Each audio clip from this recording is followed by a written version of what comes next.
Tov, Shalom Obracha. On se retrouve pour la paracha de Vayera. Et on va réfléchir, Bezrat Hashem, à une question à laquelle chaque juif est censé s'interroger, à savoir, qu'est-ce qu'il y a eu de si particulier avec les Avot Akdoshim, les Imaot Akdoshot? Pourquoi Akadosh Baruch Hu, il a tellement aimé Abraham Avinu? Pourquoi il a choisi Abraham Avinu pour être un patriarche et pour pouvoir, Bezrat Hashem, finalement, que tout le klal Israël soit créé à partir de lui? C'était quoi le point particulier de Abraham Avinu? La Torah, dans la paracha de la semaine, paracha de Vayera, elle va nous le dire. Dans le pasuk Bereshit, donc Chumash Bereshit, Perek Yutret, pasuk Yutret, c'est peut-être l'un des psukim les plus importants de parachat de Bereshit. C'est peut-être pas par hasard qu'il se trouve au chapitre 18, verset 18. Une preuve de plus que la Torah, elle n'est pas tunisienne. Sinon, ça aurait été chapitre 5, verset 5. Et la Torah, elle nous donne le secret. Qu'est-ce qu'elle nous dit? Ve'Avraham ayo yeh legoy gadol ve'atzum, ve'nivrechu bo kol goyei haaretz. Donc, Abraham, ce sera Bezrat Hashem, une grande nation, et ce sera la nation qui sera bénie. Et après, il continue, et il dit, qui est dative? Parce que moi, Kadosh Baruch Hu, je le connais. Leman asher yetzaveh et banav, ve'et beto acharav, ve'shamru derech Hashem la'asot tzedaka u'mishpat. Hashem, il dit, je sais que Abraham Avinu, lui, il donnera l'ordre à ses enfants, à sa maison, à tous ceux qui le succéderont, que eux aussi, ils respectent le chemin d'Hashem, derech Hashem, le chemin d'Hashem, de faire tzedaka u'mishpat, de faire la justice et la droiture. C'est quoi l'Emaan Yedativ? Lui, je le connais, mais évidemment, Hachem, il connaît tout le monde. C'est quoi exactement, lui, je le connais? Les commentateurs, le Ramban, Rashi, chacun à sa façon, il dit, ça veut dire quoi, je le connais? Ça veut dire que ma Hashgacha Pratit, mon attention à moi, à Kadosh Baruch Hu, elle se focalise principalement sur cet homme-là et sur ses descendants. Bien sûr qu'Hachem, il voit tout, et il sait tout, et il connaît tout, et il aide tout un chacun, et il est présent dans la vie de tout le monde. Simplement, quand Akadosh Baruch Hu dit lui, Yedativ, ça veut dire lui, je le chouchoute particulièrement, je fais très très attention à lui, je l'aide particulièrement. Et pourquoi je l'aide particulièrement? Comment il a mérité que je l'aide particulièrement? Parce que lui, je sais que tout ce que je vais lui donner, il ne va pas le garder égoïstement pour lui. Mais il va le diffuser. Il va le diffuser à ses enfants, il va le diffuser chez lui à la maison, il va le diffuser dans le monde entier. C'est la raison pour laquelle, lui, je lui ai donné cette chose tout à fait particulière. Ça veut dire que nous, Baruch Hashem, nous sommes très heureux du fait que nous sommes les descendants d'Abraham Avinu, très heureux du fait que nous savons que nous sommes le peuple élu, très heureux du fait que nous savons que nous avons une Hashgacha pratique très, très, très particulière, que Hachem est particulièrement présent avec nous, qu'il suffit qu'on prie pour qu'il soit là. Mais comment on a mérité ça? On a mérité ça grâce à un ancêtre qui s'appelait Abraham Avinu. Et qui, Abraham Avinu, tout son objectif dans la vie, c'était pas simplement de recevoir de la Torah, des mitzvot, de la sagesse, mais c'était aussi de la diffuser. Et jusqu'au jour d'aujourd'hui, quand un père et une mère se donnent à fond pour éduquer leurs enfants dans le chemin de la Torah, ben c'est un peu ce que Abraham Avinu a fait et qui a tellement trouvé grâce aux yeux de Akadosh Baruch Hu. Vous avez un père qui revient le soir éreinté, il a eu une journée très difficile, il a perdu ce jour-là 250 000 shekels dans ses affaires, il s'est fait gronder par quelqu'un, rien ne va ce jour-là, il rentre à la maison, il est 21h, il est éreinté, à 21h30 il y a Arvit, il n'a pas encore prié, et puis après il y a l'étude du Daf Yomi. Il arrive à 21h, il n'a qu'une envie, c'est de se reposer. Une demi-heure de se reposer, de s'asseoir, de boire un petit café, quelque chose, de voir sa femme. Et là, il y a son petit gamin qui arrive. Papa, papa. Oui, chérie. Papa, tu vas bien, papa? Aujourd'hui, on a fait une sougia de Gomara et j'ai rien pigé, papa. Ça tombe bien que tu sois là, papa. Tu peux m'expliquer la sougia? Et le père, il dit à son fils, mais bien sûr, mon chéri. Et intérieurement, il a envie de dire à Kadosh Baruch Hu, pourquoi maintenant? Pourquoi maintenant? Mais il le fait. il va enseigner la Torah à son fils. Et son fils, pas toujours facile d'étudier la Torah avec son fils. Il va commencer à lui dire, regarde, il est écrit dans la Mishnah, celui qui vend des fruits à l'autre, et l'autre, donc imagine-moi, Yosef, je suis en train de te vendre 200 kilos de pommes, et que toi, tu dises finalement que je t'ai pas. Mais papa, pourquoi tu me vendrais 200 kilos de pommes? T'es mon père. Non, mon fils, c'est un cas hypothétique, si on commence comme ça, on ne va pas s'en sortir. Et le père, Bemsirut Nefesh, il explique, il enseigne, il explique la Torah. C'est un peu Avraham Avinu. La mère aussi, malgré toute sa fatigue, elle fait de la Messirut Nefesh pour enseigner la Torah à ses enfants. C'est de la Messirut Nefesh. Ça, c'est un petit peu Avraham Avinu. Qu'est-ce qu'il y avait de particulier auprès de Avraham Avinu? C'était cette chose-là. Mais la question, ok, Avraham Avinu, il va enseigner à ses descendants le Derech Hashem. C'est quoi Derech Hashem? À quoi on fait allusion quand on parle du chemin de Dieu? C'est quoi le chemin de Dieu? Alors évidemment, à premier abord, on dirait le chemin de Dieu, c'est toutes les mitzvot. Akadosh Baruch Hu a enseigné à Abraham toutes les mitzvot, et Abraham il va enseigner toutes les mitzvot à ses descendants. Akadosh Baruch Hu il donne des lois à Abraham Avinu, et Abraham Avinu il les enseigne et il les lègue. Quand aujourd'hui on a la force d'accomplir une mitzvah, qu'on ne pense pas que c'est uniquement parce qu'on a de la volonté. Aujourd'hui on arrive à accomplir les mitzvot malgré les difficultés de la génération, parce que Abraham Avinu il nous a légué ces mitzvot. Parce qu'Avraham Avinu, avec tout son amour, avec toute sa puissance, toute son intensité, il a enseigné la Torah à son fils Yitzhak. Et il y avait tellement d'intensité que ça a passé ensuite à Yaakov, et ensuite aux 12 nations, et aux 12 tribus. Et ensuite, ça va arriver à nous. Si aujourd'hui, on arrive à accomplir bien la mitzvah, les mitzvot, qu'on comprenne qu'Avraham Avinu, il a évidemment une part dedans. Et évidemment que lorsqu'on dit qu'Akadosh Baruch Hu, il a aimé Avraham Avinu particulièrement, parce qu'il savait qu'Avraham Avinu enseignerait le chemin de Dieu, évidemment que ça faisait allusion aux mitzvot d'Hachem. Mais il n'y a pas que ça. Il n'y a pas que ça, il y a beaucoup plus que ça. Et ce que je vais vous dire aujourd'hui, c'est un point extrêmement, extrêmement important. On ne met pas suffisamment l'accent dessus. Et j'aimerais vous le dire, Bezrat Hashem, c'est inspiré d'un cours du Rav Avigdor Miller, que j'ai beaucoup, beaucoup aimé, et que je voulais partager avec vous. Le Rambam, au moment où il nous parle des midot, les midot, c'est les bonnes qualités. Qualités des gens, les qualités humaines. Au moment où le Rambam il parle des midot, il insiste beaucoup sur les midot, combien c'est important que le juif il se comporte bien, combien c'est important de se comporter avec humanité, combien c'est important, combien tout est important. À ce moment-là, le Rambam il conclut ses propos en disant « Vehem aderech habenonit shanu chayavim lalechet ba » Les midot, c'est le chemin que nous avons le devoir de suivre, de se comporter avec des bonnes midot. Ce n'est pas un petit plus, c'est le devoir de tout juif de se comporter avec des midot. Et après, écoutez bien le scoop.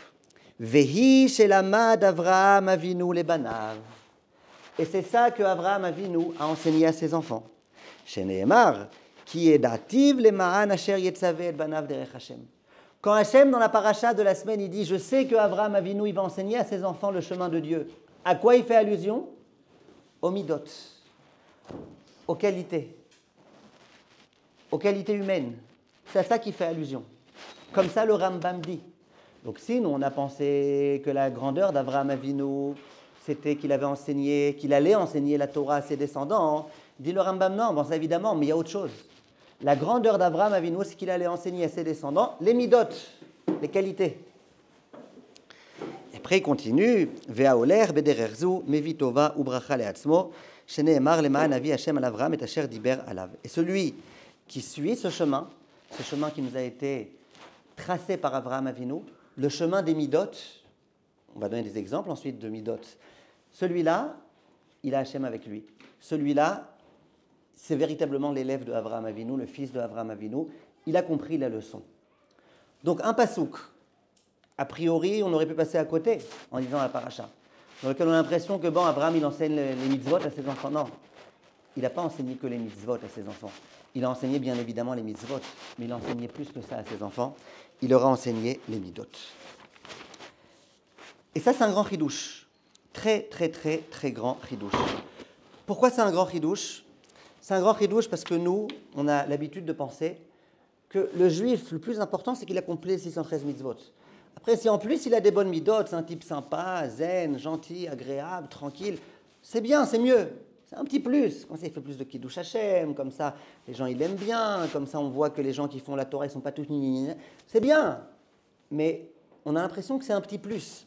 Et là, le Rambam, il dit, mais non. La qualité, le chemin qu'Avraham Avinu a enseigné à ses enfants, à savoir nous, c'est les midot. C'est un très, très, très, très grand chidouche. Pourquoi, aujourd'hui, on a tellement, tellement de mal à comprendre que les midot, c'est l'essentiel de notre avodat Hashem? Pour deux raisons principales. La première raison, c'est que souvent, on a des mauvaises midot. Pas vous, hein, moi, mais peut-être vous parfois. On a des mauvaises midot, et on se dit, ça va, c'est normal, c'est pas très grave. Ou parfois, on se justifie. Ou parfois, on pense que c'est justifié de se comporter comme ça.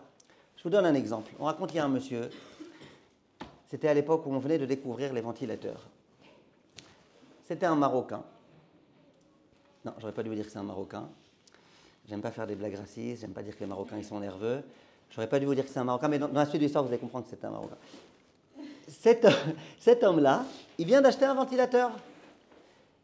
Il le branche, il le met sur lui et tout. Et puis sa femme, elle regarde le ventilateur et elle dit « Waouh, sympa, c'est quoi ce truc-là » et tout.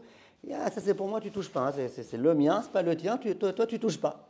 Il dit « Ok, calme-toi David, c'est bon. » Le monsieur, il est tout content, il a son ventilateur. Et puis à un moment donné, il doit partir de la maison. Il dit à sa femme « Écoute, chérie, tu touches pas au ventilateur, t'as pas intérêt à toucher. Hein. Je l'ai payé très cher, t'as pas intérêt à toucher. » Elle m'a dit « Ok, pas de problème, pas de problème. » Le monsieur, il sort. Maintenant, quand une femme, tu lui dis ne touche pas, qu'est-ce qu'elle fait? Ah, je vois qu'il y a des familles ici, Elle allume. Elle allume et bzzz, elle dit mais qu'est-ce qui se passe ici? Ouais, qu'est-ce que je vais faire? Et puis après, plus encore, elle voit qu'il y a un petit bitonio ici, elle appuie et le ventilateur, il commence comme ça à tourner. Alors elle est très très embêtée. Elle dit qu'est-ce que je fais? Elle essaye de toucher, elle ne comprend pas comment ça marche et tout. Elle est morte de peur. Son mari rentre à la maison, il voit le ventilateur qui bouge. Il dit, Faha, c'est qui celui-là qui a touché le ventilateur? Je t'ai bien dit de ne pas toucher. Elle dit, non, j'ai rien fait.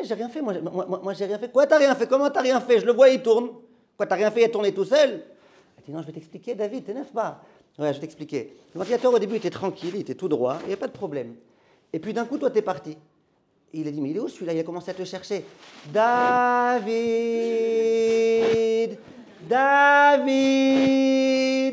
Le mari, ah d'accord, ça va. Bon, le mari s'est mis dans un état malade mental. Mais il pense que ça va, je suis marocain, j'aurais pu faire pire, hein, j'aurais pu lui faire pire. Je m'énerve, ça va, puis j'ai raison de m'énerver, je lui dis de ne pas toucher, elle touche. J'ai raison de m'énerver. Souvent, on a des midotes qui sont insupportables, affreuses. Les gens de l'extérieur, quand ils nous voient avec, ils se disent, mais c'est quoi ça? Et nous, intérieurement, on a l'impression, ah, ça va, ça a l'air. Ouais, je peux faire encore quelques petits efforts, je peux me corriger un petit peu, mais ça va, hein, c'est pas la fin du monde. Première raison pour laquelle on ne fait pas un plat de nos midotes. Deuxième raison pour laquelle on ne fait pas un plat de nos midotes, on n'insiste pas dessus, c'est qu'on a l'impression que les midotes, ça n'a rien de juif. On a l'impression que, les juifs, ils ont les midotes, les Français aussi. Moi, je connais plein de Français, ils ont la politesse, ils ont la gentillesse, ils ont la générosité, ils ont des midotes. Donc si tu viens et que tu me dis que la particularité des enfants de Abraham, c'est qu'ils ont les midotes, non, moi je connais plein de goïms qui ont les midotes. Je me rappelle, il y a 20 ans, j'étais en France, j'avais été pour faire une tournée, et j'ai fait, je vous promets, l'erreur de ma vie. J'ai osé marcher dans les rues de Paris avec un lacet défait. Je marche dans la rue. Monsieur, votre lacet est défait. Ah d'accord, je continue. Monsieur, votre lacet est défait. Je continue. Monsieur, vous allez tomber. En plus, ça me fait la morale. Votre lacet est défait. Monsieur. Au bout d'un moment, je me suis lassé. J'en pouvais plus. J'en pouvais plus. Et puis, je continue à marcher. Et puis, elle, monsieur, votre lacet est défait. Monsieur, votre lacet est défait. À un moment donné, comme je suis quelqu'un avec des bonnes midotes et que j'ai eu vraiment pitié pour ces gens-là, qui ne supportent pas de me voir comme ça, j'ai fait mon lacet. Mais le pire, c'est qu'après, je continue à marcher dans les mêmes rues. Alors, moi, je m'attendais à ce que les gens ils me disent « Merci, monsieur, vous avez fait votre lacet ». Ou « Allô ?» Rien. Genre indifférent. Ils appellent ça des midotes. Il y avait un autre monsieur. C'était un monsieur, un très très gentil, un goy, un monsieur dans comment ça s'appelle, ils vendent les journaux, là, une librairie, un kiosque, un kiosque. Il y avait un monsieur très gentil dans un kiosque. Ce monsieur, quand j'étais à Paris, à chaque fois que je le voyais, c'était vraiment quelqu'un de très gentil, très très sympa. Il disait « Bonjour, comment ça va, monsieur ?» Ouais. « Comment ça va, monsieur ?» Je disais « Ça va. » Après « Ah, super, je suis très content de l'entendre. Excellente journée, monsieur. » Et puis il le disait avec tellement d'énergie comme ça que parfois même, je n'avais pas besoin de rentrer dans le kiosque, mais juste je rentrais pour qu'il me dise ça. « Bonjour, monsieur, comment ça va ?»« Ah, ça va. »« Très bien, je suis très heureux. Excellente journée, monsieur. » Et puis tous les jours, comme ça, pendant 1 an, 2 ans, je passe par là-bas. « Bonjour, monsieur, comment ça va ?»« Ça va, ça va, ça va, ça peut aller, ça va. »« Excellent, je suis très content, monsieur, pour vous. Excellente journée, monsieur. » Un jour, je suis arrivé. Il m'a dit « Bonjour, monsieur, comment ça va ?» J'ai dit « Allez, je vais lui faire aujourd'hui une petite feinte. » Je lui ai dit ben, « Pas génial, mes parents ils sont en train de divorcer, j'ai eu une très mauvaise note à l'école, je suis en train de me faire... Très bien, monsieur, excellent. Excellente journée, monsieur. » Vous voyez, c'est la politesse de certaines personnes. On a l'impression, nous, que c'est de la politesse. Et ce n'est pas toujours des midot tovot. Souvent, c'est bon. La bienséance. On est obligé de se parler, donc on se parle. On a du mal à comprendre que les midot, c'est typiquement un travail juif, parce qu'on a l'impression que les non-juifs, eux aussi, ils ont les midot. Maintenant, attention, ça c'était il y a 15 ans quand j'allais en France. Aujourd'hui, quand je vais en France avec le lacet défait, t'entends derrière 3 Arabes qui disent « Inch'Allah, qui tombe celui-là, Inch'Allah !»« Yallah, akhbar, qui tombe celui-là !» Et puis t'entends l'autre derrière un Français qui dit « Hey, sors ta caméra, il y a un juif qui va tomber, sors la caméra, vas-y, mets déjà les hashtags, juif qui se casse la figure en live, vite, vite, vite, vite !» Aujourd'hui, c'est fou. Mais à l'époque, ils avaient un peu zarma la politesse. Comment je peux comprendre que le juif, il est comment on appelle ça, c'est lui qui travaille sur ses midot, quand j'ai l'impression que même dans le monde environnant, il y a d'autres personnes qui travaillent les midot. Alors on va essayer, Bezrat Hashem, aujourd'hui, de comprendre c'est quoi les midot exactement, comment on va faire pour les travailler. Mais on va essayer d'abord, Bezrat Hashem, juste de se rappeler de quelques mots que le Gaon de Vilna a dit. Le Gaon de Vilna, dans le Sefer Even Shlomo, il dit « Ikar chayut ha'adam hu leitrazek tamid bishvirat amidot » L'essentiel de la vie de l'être humain, c'est de se renforcer dans le fait de briser les midot, les mauvaises midot, on fait allusion. L'essentiel de la vie de l'être humain, c'est de travailler sur ces midot. Veimlo, et sinon, si quelqu'un dit « Moi, j'ai d'autres choses importantes à faire dans ma vie qu'à travailler mes midot », dit le Gaon de Vilna « Lama lo chaim » À quoi ça sert qu'il vive? Quel est le sens de sa vie? Pourquoi il vit? Pourquoi Hachem il lui a donné la vie si c'est pour qu'il ne travaille pas ses midot? Ça ne veut pas dire que si l'une d'entre vous, elle n'a pas encore travaillé ses midot, elle se suicide. Je n'ai pas dit ça. D'accord? Je n'ai pas envie, que demain, à cause de ce Gaon de Vilna, il y ait des mauvaises nouvelles. Moi, je vous dis ça, un jour, je donnais un cours à des animaux. Et je mentionnais ce Gaon de Vilna. Et il y a un animal, il n'avait pas des très bonnes midot, bien qu'il avait l'air, hein, c'était un panda, il était tout mignon et tout. Et quand il a entendu que j'ai dit que le Gaon de Vilna, il dit que si tu ne te travailles pas, autant mourir, ben, il a pris ça très à cœur, et il se penda.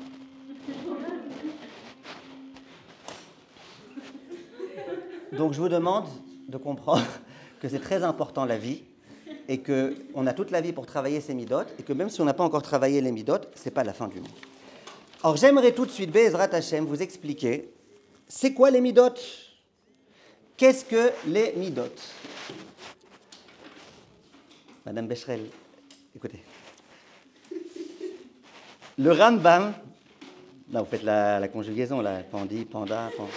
Ok. Alors, le Rambam, écoutez bien, c'est très très important. Le Rambam, dans le Perek Bet, Halacha Aleph, de Halachot Deot. Le Rambam, il dit la chose suivante.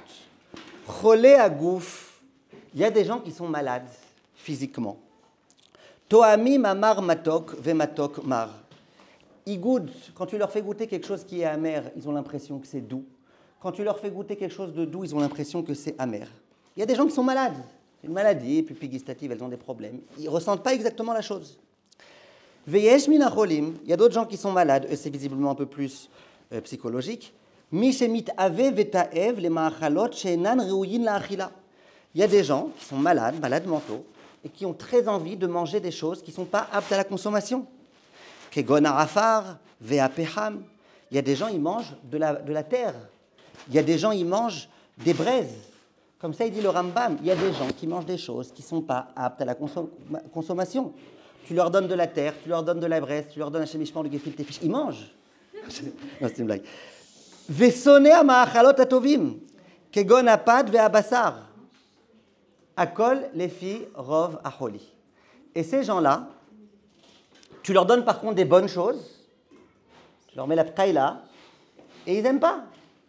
Eux, ils aiment que les choses pas bonnes. Tu leur donnes des choses bonnes, ils n'aiment pas. Après, il dit le Rambam, car bnei adam shenafshotehem cholot. Il y a pareil, il y a des gens dont leur âme, elle est malade. Pas leur corps, il est malade, donc ils mangent des choses qui ne sont pas aptes à la consommation. Pas des gens, ils sont malades, et donc tu leur donnes des bonnes choses, ils n'aiment pas. Des gens, leur âme, elle est malade. Même très malade. Et donc quoi? Mitavim ve'oavim adeot araot. Ils aiment le mal. Ils aiment les mauvaises pensées. Ils aiment les mauvaises choses. Vesonim aderech hatova. Et ils haïssent le bon chemin. Umitatzlim lalechet ba. Veigveda alehem. Les meod. Les ficholiam. Il y a des gens qui sont malades. C'est une maladie de l'âme. Cette maladie de l'âme, c'est que ces gens-là, ils n'aiment pas le bien, ils aiment le mal. Et quand il y a quelque chose de bien qui se présente à eux, tu leur dis, il y a ce soir un cours de Torah, ils sont fatigués, éreintés, il est trop tard, je dois dormir, il est à peine 17 heures. Et quand après tu lui dis, il y a un bowling, là il saute, il explose, et, génial, machin, jusqu'à 4 heures du matin, pas de problème. Ils aiment le, bien, le mal, ils n'aiment pas le bien. Ils aiment les choses mauvaises et ils n'aiment pas les choses bonnes. Tu leur proposes du bien, des bons comportements, des bons agissements. Non, ça, c'est pas pour moi. Non, merci. Tu leur proposes du mal, ça avec plaisir, il n'y a pas de problème. Ça s'appelle une maladie de l'âme. Comme ça, le Rambam dit. Quand le Rambam parle des midot, il présente ça comme étant une maladie de l'âme. Et il dit que de la même façon qu'il y a des maladies physiques, il y a des maladies amiques. Pas mentales, amiques de l'âme. Il y a des maladies de l'âme. Ces maladies de l'âme, c'est quoi? C'est que tu aimes la colère, tu n'aimes pas la sérénité, tu aimes les gens qui font des tralouides, tu n'aimes pas la droiture, etc., etc. Maintenant, il vient le Rav Miller et il dit attention, ne pensez pas qu'on parle ici de gens qui sont complètement à l'ouest. Ne pensez pas qu'on parle ici de gens qui n'ont rien à voir avec la Torah. Le Rambam, ce n'est pas à eux qui s'adresse. Le Rambam ici, il s'adresse à des gens qui étudient le Rambam, c'est-à-dire à des gens comme vous, comme moi, à des gens qui étudient le Rambam, des gens qui accomplissent toutes les mitzvot de la Torah, des gens qui font très attention à leur comportement, et malgré tout, le Rambam, il juge la nécessité de dire que même parmi nous, quelquefois, on a des maladies de l'âme. Ces maladies de l'âme, c'est nos mauvaises midot. C'est une maladie de l'âme, c'est ce que le Rambam dit. Maintenant, il faut comprendre quelque chose. Le Rambam, il faisait très attention à tous les termes qu'il a employés. Quand il rentre une halakha dans un chapitre, c'est que c'était dans ce chapitre qu'il fallait l'introduire et pas ailleurs. J'ai une question. Comment il s'appelle le chapitre dans lequel le Rambam il parle des midot? Les halachot deot. Deot, c'est les pensées. Dea, c'est l'intellect. Pourquoi il met ça dans les halachot deot? Pourquoi il ne met pas ça dans les halachot midot? Bitia, pourquoi? Moi, si j'étais à la place du Rambam, j'aurais mis un chapitre qui s'appelle les halachot des comportements, des midot, et j'aurais mis ces halachot là-bas. Lui, non. Il met ça dans les halachot deot, les halachot des pensées. Pourquoi? Quel rapport, Bitia? Parce que les midot, ça part toujours ça part des pensées. Que quoi? Si on va faire une du bien, on va le bien ou le mal, on va toujours de la Il a fait, Khazak. Devant que vous dites. Liel. Je voulais dire ce qu'il a dit 8e. Évidemment. Non, je rigole. Et Odélia? Pareil? Vous avez quelque chose à rajouter? Alors regardez, elle a tout à fait raison, Bitia, et c'est ce que Chachamim explique. Chachamim, ils disent que les midot, elles sont extrêmement dépendante de nos pensées. Ma façon de voir les choses, c'est elle qui va déterminer comment je vais me comporter. Et nous, ça nous paraît du charabia pour le moment. On a l'impression que ce n'est pas vrai. Les midotes, c'est des traits de caractère. Il y en a un, il est calme depuis sa naissance. Il y en a un, il est nerveux depuis sa naissance. Il y en a un, il est généreux depuis qu'il est petit. Il y en a un autre, il est radin depuis qu'il est petit. On a l'impression que c'est des traits de caractère, les midotes. On n'a pas l'impression que les midotes, elles dépendent vraiment de nos pensées. Et là, le Rambam, il vient avec un chidouche. Il dit, sache que les midotes, c'est ilchot deot. C'est les pensées. C'est ta pensée, c'est ta façon de concevoir les choses. Qu'est-ce que ça veut dire? Comment ça se fait? Comment ça marche? Vient le Rav Miller et il dit, je vais vous expliquer. Il va prendre un premier exemple de midot. Il y a des gens, par exemple, qui sont atteints d'une grave maladie. Ils ont, souvent c'est des hommes d'ailleurs, ils sont très attirés par tous les désirs du monde. Ils marchent dans la rue, dès qu'ils voient une fille, ils sont obligés de la mater. Ils marchent doucement dans la rue, mode radar, 360 degrés. Ils impriment, ils scannent dans leur esprit toutes les jupes qu'ils ont vues et autre chose. Tu le vois marcher dans la rue, il marche doucement comme un agent du Mossad. Il ne faut pas qu'il en rate une. Et puis il est dans le mode ventilateur. David, David.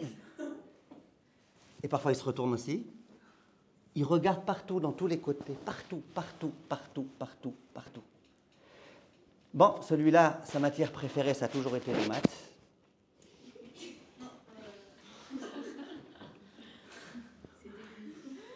Quand il va développer des photos, on lui demande, vous voulez qu'on vous le mette en brillant ou en...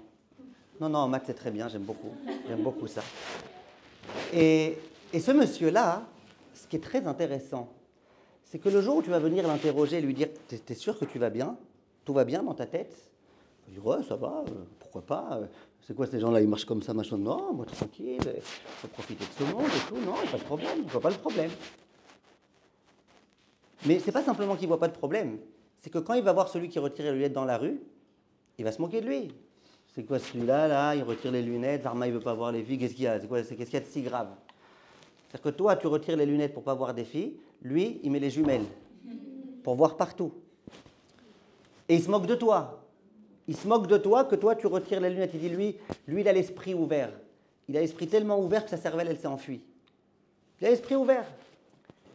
Et cet homme-là, il va arriver au Gan Eden. Il va dire alors, comment c'était ma Shmirat HaEnaim? Ça va, c'était bien? Et Hachem va lui dire, c'était pas un succès, hein, c'était plutôt un échec. Échec au maths. Ça veut dire que toi, tu retires tes lunettes pour ne pas voir des choses mauvaises, et lui, il retire sa conscience pour ne pas souffrir de culpabilité. Dans sa tête, ce qu'il fait, c'est bien. Il est persuadé qu'il fait bien. Et quand toi, il te voit marcher la tête vers le bas, il te dit quoi? Tu es un inspecteur de lacets, là, à Paris? Tu vérifies que les gens, ils ont bien mis leur lacets. Pourquoi tu regardes le bas? Vous comprenez ce qui se passe? Vient le Rav Miller, il dit, comment tu veux que cet homme-là, il se travaille si son DA, sa pensée, elle est pourrie? Sa pensée, elle est à l'ouest. Il pense qu'il est bien dans ce qu'il fait, il n'a aucune chance de s'arranger. Continue le Rav, il donne un deuxième exemple. Il dit, il y a des gens, c'est ce qu'on appelle des râleurs. Râleurs, râleurs, râleurs, râleurs. Il passe son temps à râler. Il ne reste pas une seconde tranquille. Je ne sais pas si vous avez connu des gens comme ça, c'est insupportable, honnête. Et quand tu lui dis, mais pourquoi tu râles tout le temps? Il dit, je râle pas, j'ai l'esprit critique. Je suis français, hein, les Français, ils ont l'esprit critique. C'est pour ça qu'il y a beaucoup de Français qui sont râleurs. D'ailleurs, l'hymne national des Français, elle le dit bien. Râlons, enfants de la patrie. Râlons. Les Français. Maintenant, lui, j'ai envie de lui dire, c'est pas simplement que tu es un Français, c'est que tu peux être le admor des râleurs, tellement que tu râles. Je me rappelle de cette fois-ci, je vous promets, j'étais à une Brit Mila. Et je suis venu, moi, tranquille, j'étais sympa, j'étais là pour réjouir le père du bébé. J'étais sympa. Et il y en a un qui se met à côté de moi. Et je vous promets, c'est un râleur, Hachem Ishmor, toutes les secondes. Pourquoi il a demandé à lui d'être Moël et pas à l'autre? Mais j'ai pas compris pourquoi il lui dit qu'il le fait chaliar. Oh, on a vu dans le Rambam qu'il fallait nommer chaliar. Mais au Maroc, on n'a jamais fait ça comme ça. Mais c'est quoi cette coutume de mettre le bébé d'abord sur un machin? Mais d'où on a vu cette truc-là? Mais pourquoi il a pris lui comme Moël? Mais qu'est-ce qu'il fait celui-là? J'allais lui dire, il y a où il dit entre deux râlages, tu ne peux pas prendre ta respiration une seconde, tu vas t'étouffer. Ah, respire une seconde. Et pourquoi lui machin? Et pourquoi toi comme ça? Et pourquoi truc? Je vous assure, si je m'étais écouté, j'aurais été voir le Moël. Je lui aurais dit, écoute l'Aziz, laisse le bébé tranquille, il t'a rien fait. Non, non, ne jette pas le couteau, garde le couteau, mais laisse le bébé tranquille. Et va t'occuper de celui-là, il m'a saoulé. Mais Baruch Hashem, je ne me suis pas écouté moi-même. Aujourd'hui, j'aurais été en prison. Mais c'est insupportable. Mais lui, le problème, c'est quoi? C'est qu'il a l'impression que non, j'ai esprit critique, au contraire. C'est que les gens trop machin qui râlent jamais. Non, au contraire, je ne me laisserai pas faire. Et je montre que je suis un râleur. Celui-là, il a des mauvaises dérotes. Ce n'est pas simplement que c'est un râleur et que c'est dans son intérieur d'être râleur. C'est en plus qu'il s'est fait de ça une bonne opinion. Non, c'est bien d'être râleur. Et moi, je pense qu'il faut être râleur. Et c'est une bonne chose d'être râleur. On pourrait aller ainsi en prenant beaucoup d'exemples. On n'a pas tellement le temps de prendre tellement d'exemples. Vous avez l'exemple de celui qui est coléreux. Il y a des gens, ils pensent que d'être coléreux, ça donne genre une bonne identité. Genre, je ne suis pas le petit comme ça, mais on peut ça. Je suis coléreux, moi, je suis rigide. Moi, je sais ce que je veux. Moi, j'ai des principes. Je suis coléreux. Le problème, c'est qu'à table, il est coléreux. Table de Shabbat. Les enfants, ils tremblent. Les voisins, ils ont déjà mis les boules qui est. Et lui, tu dis, mais pourquoi tu te mets dans ces états-là? Il dit, non, c'est du moussard. Je ne suis pas en colère, c'est juste du moussard. Ouais, mais ton moussard, il a pété le cos du kidouche, Aziz. Ouais. Mais non, lui, c'est du moussard. Il faut bien que j'éduque mes enfants. Il faut bien que je casse le verre du kidouche, il faut bien. Vient le Rav Miller et il dit, enfin, c'est pas que Rav Miller, c'est aussi Bitia. Tes midotes, souvent, elles sont inspirées de quoi? De ta façon de voir les choses. Tant que tu verras les choses comme étant que de mater, c'est bien, de te plaindre, c'est bien, ou que de te mettre en colère, c'est bien, tu continueras à le faire. Si tu es conscient et que tu es prêt à prendre conscience du fait que c'est des midotes mauvaises, c'est là peut-être que tu pourras arranger ton problème. Question, comment on fait pour résoudre ce problème? Les gens, ils ont des problèmes de midotes. On en a tous des problèmes de midotes. On a tous quelques maladies de l'âme, qui sont les maladies des midotes. Nous tous. Sinon, à quoi ça sert qu'on soit venu sur Terre? La malochaïm, pourquoi on est là? Qu'est-ce qu'on fait là? On est là pour travailler nos midotes. C'est bien qu'on a quelques maladies de l'âme qu'on doit guérir. Comment on va faire pour guérir? Ouais, pardon. Rappelez-moi juste votre prénom. Romy. Romy. C'est pas pour une note. C'est pas la Michlala, vous? Non. Ah, attends, alors? On doit améliorer la plus grande qualité pour que notre pire défaut il parte. Il a fait, d'où vous savez ça? Il a fait. C'est un très très très bon travail à faire, de tellement s'investir dans les qualités que tu as, que finalement les défauts ils vont un petit peu disparaître. On avait déjà commencé à parler de ça une fois. Mais à part ça, comment on fait? On a des problèmes, coléreux, râleurs. Comment on fait pour résoudre tout ça? Il y a 30 ans, quand les gens ils avaient ce genre de problème, quelqu'un était coléreux, on lui disait prends des longues respirations, garde ton air pendant 3 secondes, libère, fais de la méditation. Ça, c'était il y a 30 ans. Aujourd'hui, pour tout ce genre de problème, on t'envoie chez tout type de psy. Psychologue, psychiatre, psychanalyste. On te dit arrête de boire le coca, passe au Pepsi. Tous les psys, psychopathes, ouais, tous les psys. Tous les psys, ils sont présents. Et c'est marrant, parce que Bémet, aujourd'hui, ils ont des psys pour tout. Je suis un peu déprimé, va chez le psychologue. J'ai plus d'appétit, va chez le psychiatre. Je passe ma journée à manger, va chez le psychanalyste. Ouais, mais maintenant que j'étais chez les trois, j'ai un grand problème, je suis fauché, j'ai plus un sou, qu'est-ce que je fais? Va chez ton banquier. D'accord? On a des solutions pour tout. Des solutions pour tout. Vous comprenez? Vient le Rambam et il nous dit, moi je vais vous dire c'est quoi la solution. Ce n'est pas le psychologue, ce n'est pas le psychiatre, j'ai une solution meilleure pour vous. C'est quoi la solution? Écoutez bien. Umaï takanat chole anefashot. Vient le Rambam et il dit, c'est quoi la guérison pour les gens qui sont malades, dont l'âme est malade? C'est quoi la guérison pour les gens dont l'âme est malade? Ilona? Comment? Elinor, Mehila. Il y avait un petit quelque chose, non? Alors regardez, vient le Rambam et il dit Umaï takanat chole anefashot. C'est quoi la guérison de la maladie de l'âme? Dvorah, c'est quoi la guérison de la maladie de l'âme? Les psychologues, on a compris, laissent tomber. Les psychiatres, laissent tomber. Le Pepsi, ça n'aidera pas. Alors quoi? Alors il dit comme ça, écoutez bien. Yelchou etzel achachamim. Il faut qu'on aille chez les sages. Chez Emrofe anefashot. C'est eux qui guérissent nos âmes. Veirpeu choliam bedeot chez melamdim otam. Ils vont nous guérir notre âme en nous donnant des deot, des pensées qui vont nous guérir. Ad sheyachzirum lederech hatova, jusqu'à ce qu'on arrive dans le bon chemin. Ve'amakirim bedeot shelahem, etc. Vient le Rav et il dit, il y a une solution. C'est quoi la solution?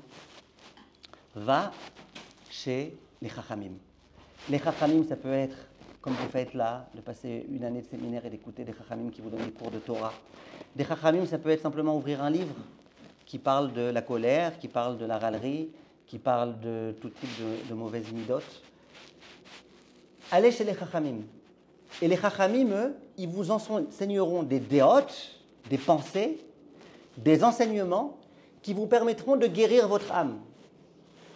Comment mes enseignements, ils vont me permettre de guérir? Je suis nerveux. Tu vas m'apprendre, mais je suis nerveux. Comment je vais faire? Eh bien, je vais aller chez chachamim. Je vais aller chez chachamim, et chachamim, ils vont m'apprendre comment on fait, par exemple, pour calmer sa colère. Comment ça va marcher? C'est très simple. Je vais étudier des textes de chachamim. Ces textes de chachamim, ils vont me dire, dans la Gemara, dans Shabbat, par exemple, que toute personne qui se met en colère, c'est comme si elle faisait de la avoda zara. C'est comme si elle faisait de l'idolâtrie. Maintenant, moi, je suis conscient de combien c'est grave l'idolâtrie. Et j'étais sûr que c'était loin de moi. J'étais sûr qu'aucun rapport. Et maintenant, je suis en train de découvrir que quand je me mets en colère, c'est comme si je suis idolâtre. Parce que pendant ces moments-là, je ne suis plus sous la soumission à Hachem, je suis sous la soumission de ma colère. Parce que si je me mets en colère, c'est que j'oublie qu'Akadosh Baruch Hu, c'est lui qui régit le monde et qui fait tout. Donc, quand je vais étudier et réétudier et réétudier, qu'à chaque fois que je me mets en colère, c'est aussi abominable que quelqu'un qui fait de l'idolâtrie, à ce moment-là, tu vas te dire, eh écoute, moi, je n'ai pas tellement envie. Parce que moi, l'idolâtrie, j'ai mis une croix dessus. Tov. J'ai mis une croix dessus sur l'idolâtrie, ok, ça va. Alors, j'ai mis une croix dessus. Et non, moi, je veux pas être comme ça. Je veux plus être comme ça. Ok? Nous, Bémet, entre nous, on n'a pas, entre nous, je sais que je suis filmé, mais entre nous, de vous à moi, on est d'accord qu'on n'a pas une très très grande admiration face aux chrétiens. Je ne parle pas de la personne, je parle de leur idéologie. Eux qui nous ont tués tellement de juifs gratuitement, on n'a pas tellement d'affection pour eux. Quand je suis en train maintenant de me mettre en colère, je suis en train d'étudier que c'est comme si, à ce moment-là, j'étais comme un chrétien. Peut-être même avec le « e » de la fin que tu peux retirer. Un crétin. Maintenant, vous savez très bien pourquoi les chrétiens et les catholiques, ils sont tous sourds. Parce que Jésus crie. Il faut bien faire des blagues parfois. Maintenant, toi, quand tu te mets en colère, tu es comme un idolâtre.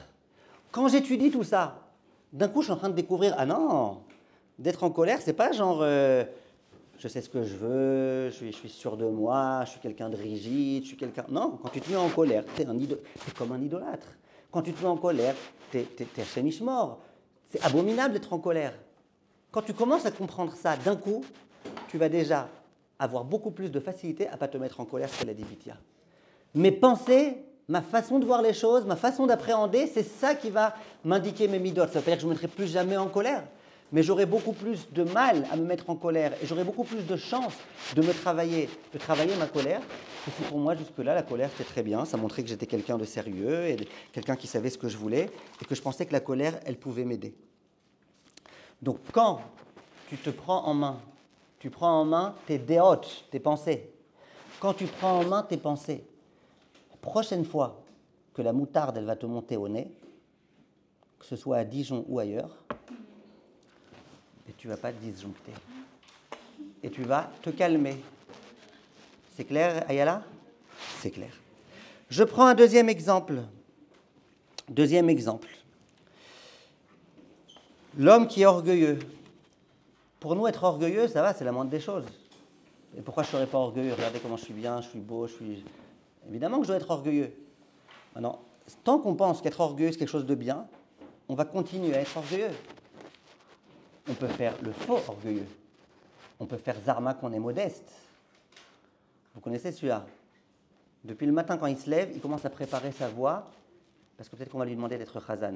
Et il adore être Khazan. Depuis le matin, il se lève, il prend un œuf, il prend un œuf cru, comme ça, il paraît que c'est bon pour la voix. Et puis il se prépare. Ingada. Et puis il se prépare comme ça et tout. Et puis il arrive à la Sina. Et puis au moment où c'est le moment où on va faire monter le Khazan, il fait Zarma, il regarde pas, en fait il regarde là, est-ce qu'on va lui demander à lui ou pas. Il commence à faire la voix. Et puis après on lui dit Bechavod, et lui, genre moi, non. Après si. Oh, si vraiment vous insistez, allez, je vais aller. Les gens ils savent jouer un jeu, ils savent être très modestes, en fait très orgueilleux. L'orgueilleux, tant qu'il pense que c'est bien d'être orgueilleux, il restera orgueilleux. Le jour où il comprendra que quand tu es orgueilleux, tu es abominable, tu es pourri. Au moment où tu es orgueilleux, tu t'es pris à la place de Dieu. Au moment où tu es orgueilleux, Hachem il dit, toi et moi, on ne peut pas être ensemble, impossible. Tu es orgueilleux, là, Aziz, on ne peut pas. Je ne peux pas. Fais-moi ma place et je viendrai. Quand je comprends ça, déjà, je vois les choses différemment. Et déjà, j'aurai un peu plus honte. J'aurai un peu plus de mal à être orgueilleux. Et ainsi de suite. Prenez celui qui est un râleur. Jusque-là, il pensait que c'est bien d'être râleur et ça montre que je réfléchis, que j'ai l'esprit critique, que je ne suis pas genre tout, d'accord, c'est bien. Non, moi, je sais voir les défauts partout, je sais. Il pensait que c'était quelque chose de bien. Jusqu'au moment où il va étudier un pasouk dans Michelet. Dans Michelet, il y a écrit, écoutez bien le pasouk, Michelet Tetzaïn Kafbet, il est écrit Venargan Mafrid Alouf. Nargan, c'est le râleur, celui qui râle de tout. Tu l'amènes au Gan Eden. Parfait, l'endroit le meilleur du monde. Il n'y a pas la clim ici. Partout où tu l'amènes, il va te trouver le défaut. Vient Michelet et il dit Nirgan, celui qui est un râleur, celui-là, Mafrid Alouf. Il s'écarte de Alouf. Alouf, c'est quoi? Alouf, c'est des amis. La définition de Alouf, c'est faire des amis. Celui qui est râleur, les gens ils s'écartent de lui. Les gens ils en ont marre. Combien tu peux m'amener d'ondes négatives? Combien j'ai supporté ta râlerie? Un peu de positivisme, un peu de quelque chose. Combien? Les gens ils se séparent de lui. Une femme qui est mariée avec quelqu'un qui est râleur, c'est terrible. Une fois, une femme qui est venue me voir, elle me dit, Rav, je ne sais plus quoi faire avec mon mari. Mon mari, c'est un râleur de râleur. Râleur de service, RDS. Râleur. Elle me dit, et bon, à chaque fois, il n'est jamais content, jamais machin, je ne fais jamais assez bien à manger, toujours je fais moins bien que sa mère, toujours je fais... Un râleur, quoi. Elle dit, une fois, je me suis dit, allez, je vais vraiment m'émettre. J'étais dans la cuisine, depuis mercredi matin, j'étais dans la cuisine. Shabbat, c'est samedi. Depuis mercredi matin, j'étais dans la cuisine. J'ai commencé à préparer. J'ai fait 29 types de salades, 29, j'ai dépassé le record mondial. Les carottes crues, les carottes cuites, les poivrons crus, les poivrons cuits, le rhinocéros, tout. J'ai fait 29 espèces de salades. Je me suis dit, au moins là, il va être fier, il va être content, je vais recevoir un petit compliment, repas de Shabbat, machin. Elle me dit rien, je vous promets, Rav, rien. C'est la seule chose qu'il a osé me dire. Il me dit, elle est où la salade de betterave? Elle me dit, mais attends, je lui en ai fait 29, il y avait tout. Et après, elle me dit, mais moi, je le déteste quand il se comporte comme ça. Elle me dit à la fin, puis, vous ne trouvez pas que c'est betterave? Betterave. Oui, c'est betterave, de se comporter comme ça. La femme, elle ne peut plus le supporter, le gars. Insupportable. Tête de betterave, au carré. Comment tu peux supporter un type pareil? Vient le Michelet. Et il dit, le type qui est Nirgan, qui passe son temps à se plaindre, tout son temps à se plaindre, qu'est-ce qui va se passer avec lui? Plus personne ne voudra être proche de lui. Vient le Zohar à Kadosh Et il dit plus que ça. Il dit c'est qui Alouf? C'est qui Aloufo shel Olam? Adassa, c'est qui le Aloufo shel Olam? Akadosh Baruch Hu. Dit le Zohar Akadosh, au moment où on te dit que celui qui se plaint sans arrêt, le Alouf, il s'écarte de lui, c'est pas simplement que ses amis s'écartent de lui, c'est que même Hachem, il s'écarte de lui. Même Hachem, il le met en... Vous savez, sur WhatsApp, là, quand tu mets quelqu'un à la poubelle, là, en bloc, en archive. Même Hachem, il l'a bloqué. Même le Kotel, quand il voit ce monsieur arriver, le Kotel, il dit « Ah non, j'en peux plus, il se plaint trop celui-là. » On n'en peut plus de lui. Même Dieu, il ne le supporte plus. Alors moi, je pensais que quand je me plains, ça va. Finalement, j'ai juste dit qu'il fait moche et que rien ne va et que tout est pourri et que l'humanité est en train de se pourrir. Ça va, j'ai rien dit. J'ai été réaliste. Il n'y a pas plus réaliste que moi. Qu'est-ce que vous me reprochez? Quand tu lis le Zohar Akadosh, tu comprends que non. C'est pas simplement que tu te plains.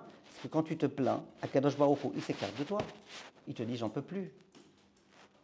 Tu sens pas bon. Tu es insupportable. Ça sent la pourriture à 200 km. Écarte-toi, tu me déranges.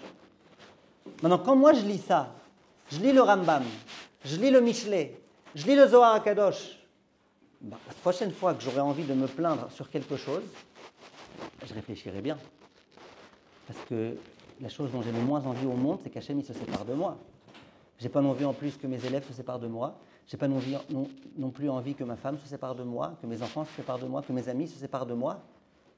Mais j'ai surtout pas envie qu'Hachem se sépare de moi. Quand j'apprends, c'est quoi être un bon juif? C'est quoi les midot? Les midot, c'est pas simplement dire au monsieur comment allez-vous, très bien, au revoir. Non, les midot, c'est pas ça. Les midot, c'est beaucoup plus que ça. Les midot, c'est pas simplement dire à quelqu'un faites votre lacet. Ça, c'est un automatisme. Les midot, c'est tout ce que la Torah, elle nous indique comme étant une mida, essayer de l'appliquer. Et ça va être dur. C'est pas comme ça, sur un coup de baguette magique, d'un coup, en un claquement de doigts, c'est bon, ça y est, je suis plus coléreux, je suis plus colérique. Non, ça va prendre du temps. Pourquoi ça va prendre du temps? Parce que travailler sur ces midot, c'est le travail d'une vie. Pourquoi ça va prendre du temps? Parce que si le Rambam, il nous dit que la raison pour laquelle Akadosh Baruch Hu, il a choisi Abraham, c'est parce qu'Abraham, c'était un homme qui travaillait ses midot. C'est que c'est le travail d'une vie. C'est que c'est pas si facile que ça. C'est que ça va prendre du temps. C'est que ça va demander des énergies. C'est que parfois tu vas monter, parfois tu vas tomber. Parfois tu vas, oui, te mettre en colère alors que tu sais que celui qui se met en colère, Hachem Ishmor. Parfois tu vas effectivement râler. Mais tu vas comprendre au fur et à mesure que quand tu fais ça, c'est pas que c'est bien, c'est que c'est mauvais. Et tu vas pouvoir te guérir. Les gens qui sont incurables, c'est les gens qui ont des mauvaises midot et qui ont l'impression que c'est des bonnes midot. Tu ne peux plus rien attendre d'eux. Qui travaillent quoi? Tu dis travaille sur toi. Ben voilà, je suis en train de travailler sur le fait d'être encore plus colérique. Travaille quoi? Quand tu es capable de comprendre que non, parfois tu as des pensées idiotes, parfois tu as des pensées non adaptées. Là, tu peux commencer à te prendre au sérieux, à te prendre en main, à te travailler et à réussir à avancer. Toutes les midot, c'est pareil. Alors bien sûr, vous allez me dire, mais Rav, bien sûr, vous allez me dire, mais il faut aussi prier pour qu'Hachem il enlève nos midot. Il faut aussi prier. Et vous avez raison, il n'y a rien de mieux que la tefila. Bien sûr, il faut prier pour qu'Hachem il enlève nos mauvaises midot. Simplement, parfois, la prière de quelqu'un qui veut qu'on lui enlève ses midot, elle est un peu rigolote. Celui, par exemple, qui manque de patience. Il prie à Kadosh Baruch Hu. Hachem, je t'en supplie, je manque de patience. Enlève-moi ma patience, mon impatience. Rends-moi patient, s'il te plaît, Hachem, je t'en supplie, rends-moi patient, mais tout de suite. D'accord? Même cette fille-là, c'est une fille-là impatiente. C'est dur. Par contre, quand tu comprends qu'être impatient, ça n'a rien de bien, en tout cas, ça a peut-être du bien dans certains points, mais dans certains points, c'est mauvais. Quand tu es conscient que te mettre en colère, c'est pas bien, là, tu peux commencer à te travailler.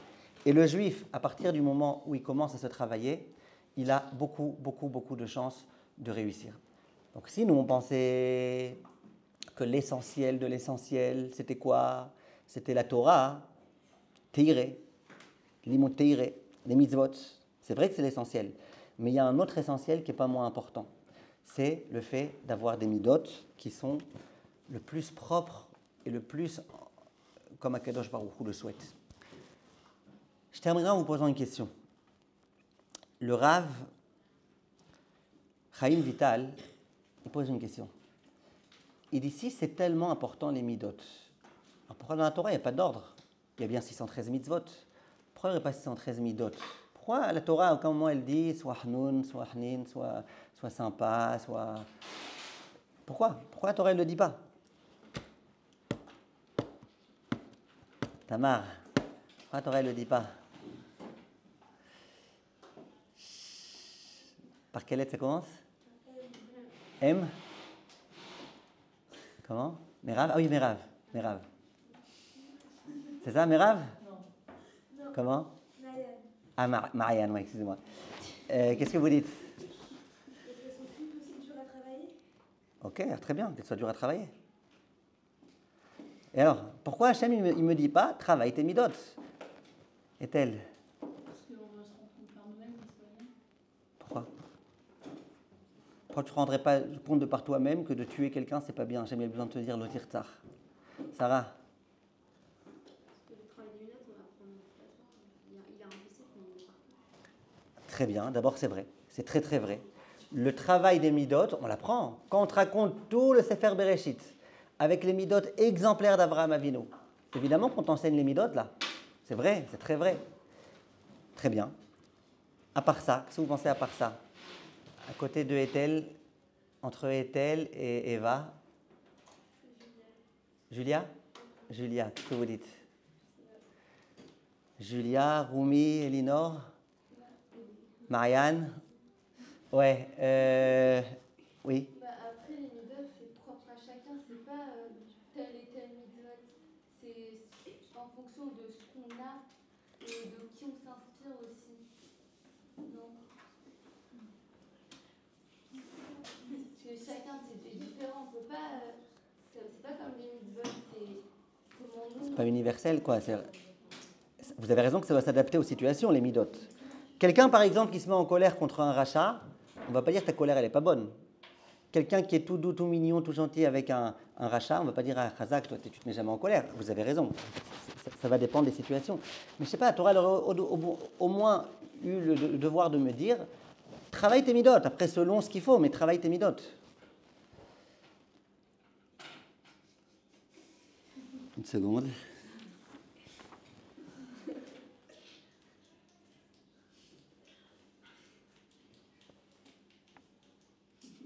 Attends, je tente ma chance.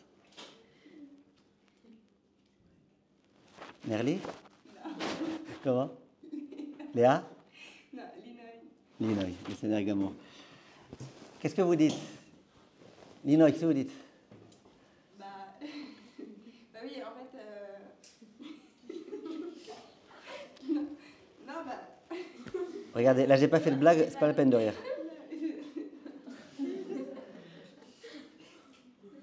Qui est-ce qui sait? Qui est-ce qui peut aider Linoï? Léa? Ouais, Mais oui, c'est ça. Vous pouvez répéter. Oui. Si c'est tellement important de travailler les midot, pourquoi la Torah à aucun moment il m'a donné la mitzvah, l'ordre, le devoir, tu devras travailler tes midot? On le déduit d'Avraham Avinu, de Sarah, de Rachel, de Léa, de tout ce que tu veux. Pourquoi on n'a pas eu un ordre explicite? Eva?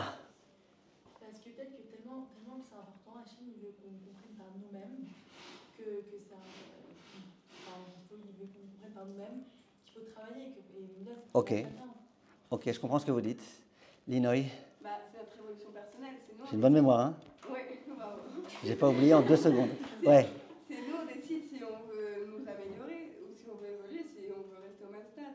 Enfin, Oui, mais si on te dit que le propre du juif, c'est aussi important les midot que les mitzvot. Les mitzvot aussi, on pourrait te dire, bah, tu veux rester au même stade, reste. Tu veux rester au même niveau toute ta vie, reste au même niveau. Simplement sache que ton niveau, c'est le niveau K. Le K-niveau. On veut pas, on veut avancer, on veut progresser, n'est-ce pas? Donc, Léa? Moi, Ouais. je sais pas, je me dis Mida, ça veut dire une mesure, donc si on enlève. Enfin, faut juste bien la cadrer, donc c'est vrai que ça pourrait nous dire, mais comme genre, c'est bien qu'on ait la Mida en nous, il faut juste après savoir la réguler. D'accord, mais si Hachem ne me dit pas, il faut que tu la régules, je ne vais pas la réguler. Parce que. Viens le Raphaïm Vital. Viens le Raphaïm Vital. Hein? Mitzvah, c'est un ordre. Le mot mitzvah, ça veut dire ordre. Ouais. Donc c'est déjà en soi, Hachem, il nous donne un point corps parce que Nachon, mais la mida, c'est pas un ordre. Ah, pourquoi on n'a pas d'ordre? Pourquoi on n'a pas de mida? Pourquoi la mida, c'est pas un ordre? Parce que mitzvah, c'est un ordre. Ah, c'est ma question. Si c'est tellement important, si ça tient, c'est tellement précieux. Vient le Rav Chaim Vital. Et il nous dit la chose suivante, écoutez bien, attachez vos ceintures. Il dit, Derech Eretz kadma la Torah. Le Derech Eretz, ça a précédé la Torah. Ça veut dire quoi? Ça veut dire qu'avant d'être un Talmid Chacham, qui accomplit les 613 mitzvot, d'abord sois un être humain. Une fois que tu seras un être humain, la Torah elle a été donnée aux êtres humains, pas aux animaux. La Torah elle a été donnée à des êtres humains qui se comportent avec humanité, qui savent se comporter, qui se travaillent. C'est à eux que la Torah elle a été donnée, elle n'a pas été donnée aux animaux. On vient et on dit, mais pourquoi Hachem il a pas donné l'ordre? Parce que si tu n'as pas les midot, tu n'es pas un homme, Bichlal. Donc Bichlal, la Torah ne s'adresse pas à toi. La Torah elle s'adresse à quelqu'un qui est un être humain. D'abord, il faut que tu aies du Derech Eretz, après tu pourras accéder à la Torah. En d'autres termes, c'est un peu ce que certains d'entre vous ont dit, c'est tellement évident qu'il faut avoir des midot. C'était même pas la peine de le dire, parce que sans ça, tu es comme un hibou, tu es comme un animal, comme un singe. Tu n'as pas de Torah, la Torah n'a pas été donnée aux singes, la Torah a été donnée aux êtres humains. Donc, pour tu veux être un être humain, il faut que tu aies des midot. Donc, c'était évident que la Torah ne s'adresse qu'aux êtres humains, donc qu'aux gens qui ont des midot. Donc, évidemment que si je veux pouvoir être un homme de la Torah qui accomplit 613 mitzvot, je dois avoir les midot, c'est une évidence. Exactement ce que vous avez dit, ouais, exactement. Je vous ai un peu contré quand vous avez dit ça, mais c'est la réponse. La réponse de la Chaim Vital.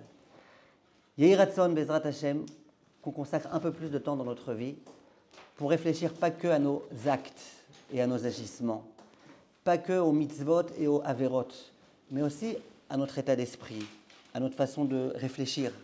Ta façon de réfléchir, c'est elle qui t'indiquera tes midot. Plus tu réfléchiras juste, plus tes midot seront justes, Bezrat Hashem, qu'on ait le mérite d'être les descendants d'Avraham Avinu, qui nous a légué pas que une Torah tellement extraordinaire, mais aussi des midot tellement particulières. Be'atzlacha.